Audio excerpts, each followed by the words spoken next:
जय हिंद साथियों, जय हिंद विद्यार्थियों। मैं मनीषा शर्मा, मेरे चैनल का नाम है study IQ 140 with Manisha Sharma.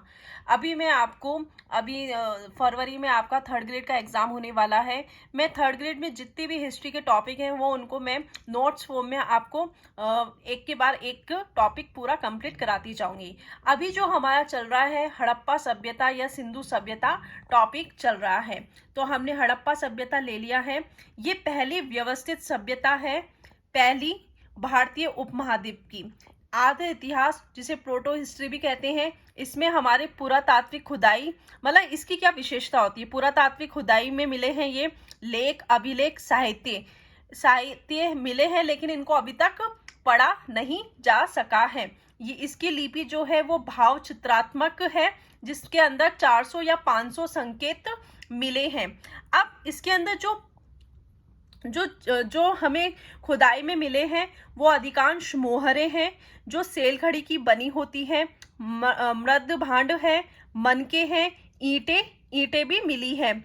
और अधिकतर जो आकृति मिली है वो हमें यू अक्षर, मछली के चित्र ज्यादा मिले हैं।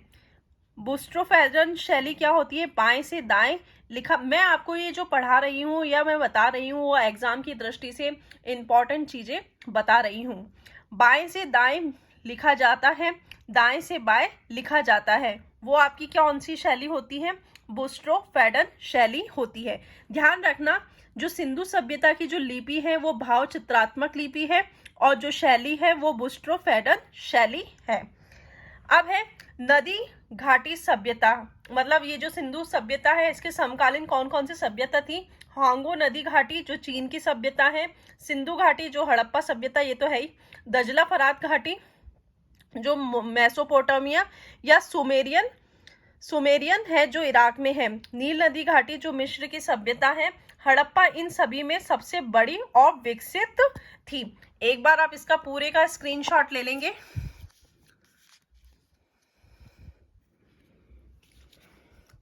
मैं आपको नोट्स फॉर्म में पढ़ाती जाऊंगी ताकि आपके नोट्स तैयार होते जाएंगे।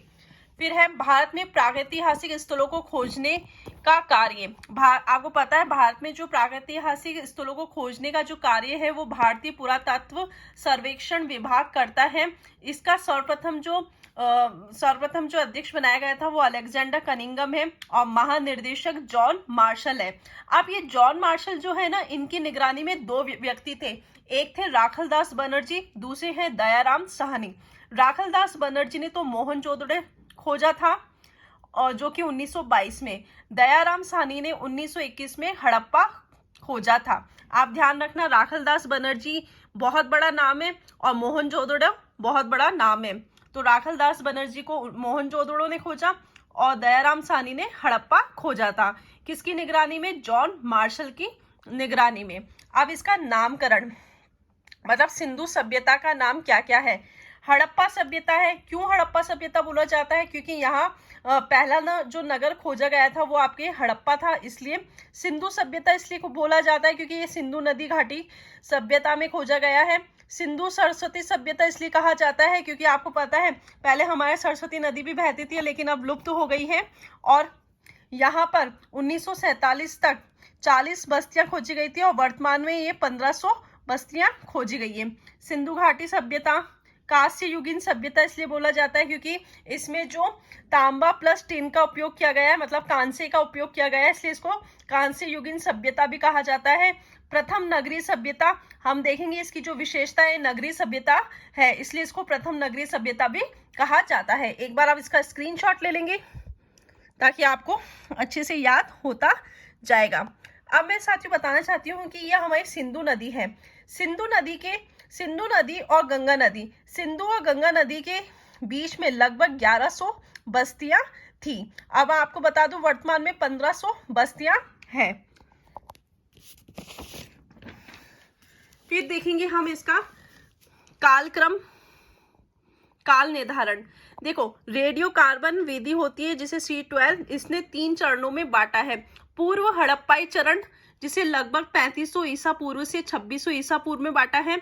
परिपक्व हड़प्पाई चरण जिसे हम 2600 ईसा पूर्व से 1900 ईसा पूर्व में बांटा है। उत्तर हड़प्पाई चरण जिसे 1900 ईसा पूर्व से 1300 ईसा पूर्व में बांटा है। वैसे अगर आपसे पूछे रेडियो कार्बन विधि के अनुसार तो आप पूरा लिखोगे 2350 बीसी से 1750 बीसी। और भी जो प्रमुख इतिहासकार बहुत सारे हैं, लेकिन मैंने बहुत सारों को नहीं लिखते हुए मैंने जो इम्पोर्टेंट है वो लिखा है। सर मार्टिमर व्हीलर ने लिखा है 2500 बीसी से 1500 बीसी। आपके डीपी अग्रवाल ने लिखा है 2350 से 1750 बीसी। मैके ने लिखा है 2800 बीसी से 2500 बीसी और मार्शल ने लिखा है 3250 बीसी से 1750 बीसी। ये इंपॉर्टेंट है, जो कि पूछ लेते हैं एग्जाम की दृष्टि से, वेरी इंपॉर्टेंट है। आगे हम देखेंगे सिंधु सभ्यता के लोग किस प्रकार के थे। तो सिंधु सभ्यता पहला आता है आपके प्रोटो ऑस्ट्रेलाइट। सिंधु क्षेत्र में आने वाली ये प्रथम जाति थी जो कि मध्य भारत में बस गई। पहली ये पूछ लेते हैं प्रोटो ऑस्ट्रेलाइट कहाँ से, सिंधु क्षेत्र में आने वाली प्रथम जाति है। ऐसे भी पूछ सकते हैं आपसे सिंधु क्षेत्र में आने वाली प्रथम जाति कौन सी है, वो है आपकी प्रोटो ऑस्ट्रेलाइड। फिर है भूमध्य सागरीय जो कि आपकी मेडिटेरियन जो दक्षिण भारत में बस गई थी, जो दक्षिण भारत का निर्माता भी कहा जाता है। फिर है मंगोलाइड, ये आपके उप हिमालय क्षेत्र में आके बसी थी। अल्पाइन जो मध्य गंगा और निम्न गंगा के क्षेत्र में है। इन क्षेत्रों से प्रजातियों के अवशेष प्राप्त हुए हैं। सिंधु सभ्यता के अवशेष प्राप्त हुए हैं। नेक्स्ट देखेंगे हम हड़प्पा का उद्भव। देखो हड़प्पा का उद्भव ये है कि विदेशी मंत्र का मानना कुछ और है और देशी मंत्र का मानना अलग है। विदेशी मंत्र मानते थे जो हड़प्पा सभ्यता है ना वो मेसोपोटामिया से ली गई है। देखो जिसमें विदेशी मत में मानने वाले थे आपके मार्टियर व्हीलर, गार्डन चाइल्ड और मैके, और स्थानीय क्षेत्र से मानते थे हड़प्पा। और किस आधार पे कहा कि यहाँ के जो मेसोपोटामिया के जो अन्नागार और चबूतरा है ना वो हड़प्पा वालों ने मेसोपोटामिया के कॉपी किए, लेकिन ऐसा कुछ नहीं है। अब हम देखेंगे जो हमने इसका खंडन किया है। देखो मेसोपोटामिया और हड़प्पा है, लिपि है मेसोपोटामिया की तो किलाक्षर लिपि है, जबकि हमारी भाव चित्रात्मक लिपि है। नगर नियोजन ये कम विकसित है जबकि अधिक विकसित है, क्योंकि ये तो हमारी नगरीय सभ्यता थी। ईंट मेसोपोटामिया में कच्ची ईंटों का प्रयोग किया गया है, जबकि हड़प्पा में पक्की ईंटों का प्रयोग किया गया है। पूजा भवन साक्ष्य प्राप्त हुए हैं, जबकि साक्ष्य प्राप्त नहीं हुए हैं। मुहर है बेलनाकार है, और जबकि हड़प्पा में कैसे है चौकोर है। एक बार आप इसका पूरे का स्क्रीनशॉट ले लेंगे। साथियों में आपका एग्जाम के लिए टाइम समय कम है, इसलिए मैं आपको मतलब नोट्स फॉर्म में पढ़ा रही ताकि आपके नोट्स भी तैयार होते जाए। फिर है ताम्रपाषाण कृषि संस्कृति हड़प्पा का विकास।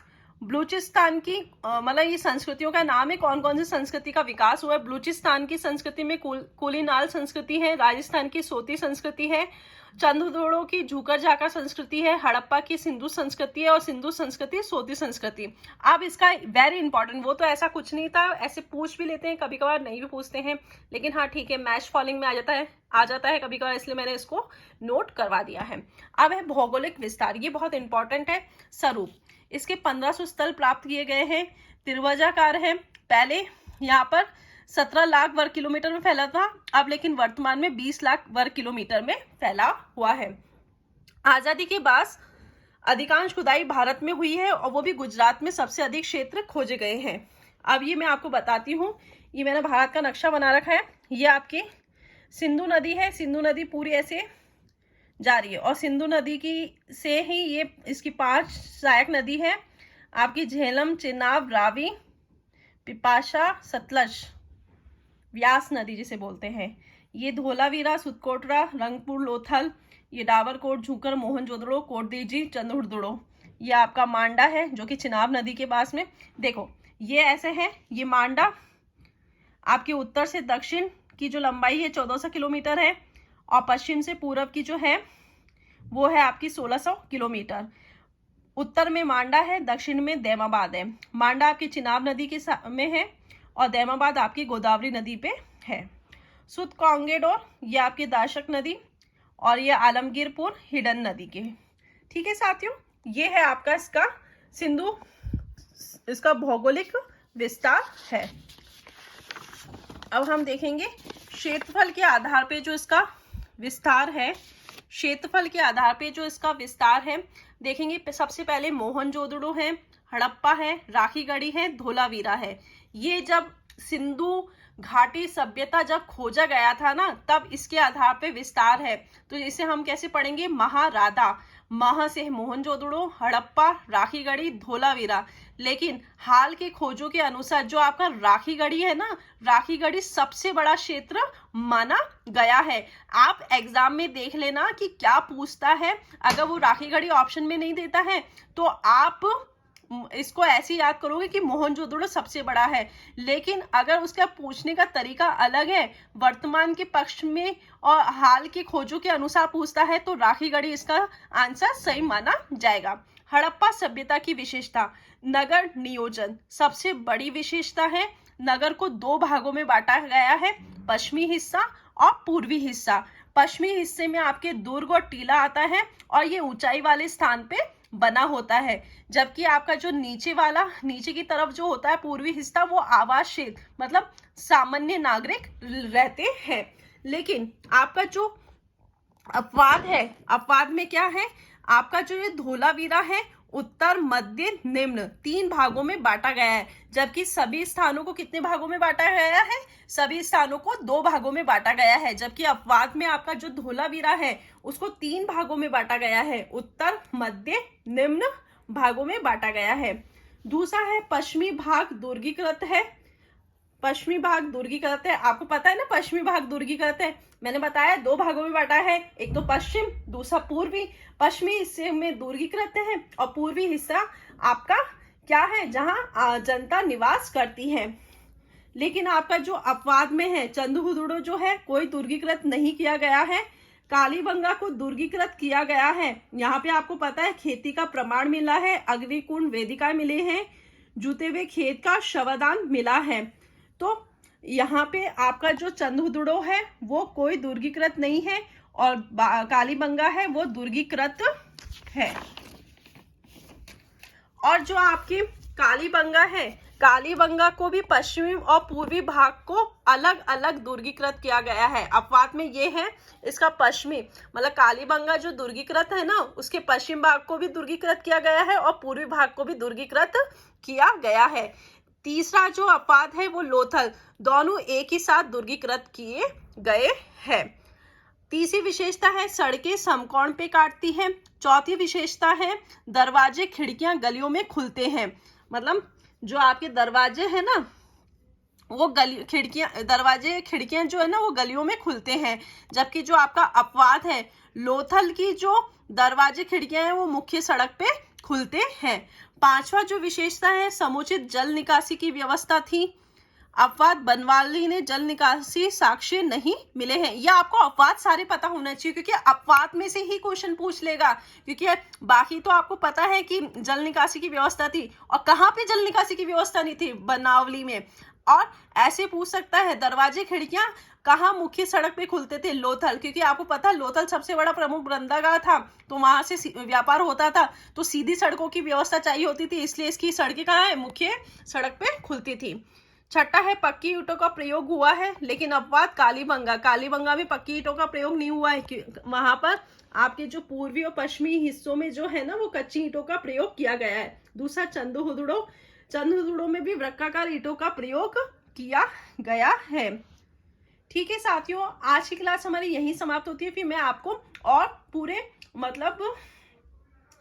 सिंधु सभ्यता के ऐसे नोट्स फॉर्म में मैं आपको वीडियो अपलोड करवाती जाऊंगी। जय हिंद साथियों, जय हिंद विद्यार्थियों, धन्यवाद।